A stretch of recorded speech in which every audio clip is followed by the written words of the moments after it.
মেয়েদের হক আমরা দেই না, অথচ বাংলাদেশের মেয়েদের মতো ভালো মেয়ে দুনিয়ার কোন দেশে নাই, কোন দেশে নাই। আল্লাহ আমাকে দীর্ঘ অনেকগুলো দেশ ঘুরিয়েছেন। আপনারা যতগুলো উন্নত দেশের কথা বলবেন, আল্লাহ আমাকে ঘুরিয়েছেন।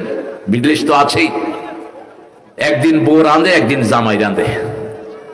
এমনকি সৌদি আরবে প্রথম দিন জামাই রাঁধলো, দ্বিতীয় দিন কেবো বউ এবার তুমি রাঁধো, বউ রাঁধে কেবো আনতা উৎফুল ফিত্তা বা আজকে তুই রাঁধে আমি খামো বয়া বয়া। কিন্তু আমাদের সারা বছর রাঁধে কে? জোরে বলেন। ঘর ঝাড়ু দেয় কে?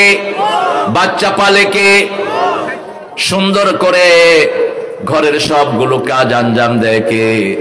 আবার কিল খায় কে? এই বলে কিলায়। কত বড় বেয়াদব! রাসূলের উম্মত তুই হতে পারবি না। কিলানো তো দূরের কথা, রাসূল বলেছেন গালিও দিবি না, কোন মেয়েকে গালি দিও না, ওই গালি আমার নবীর উপরে পড়ে যায়।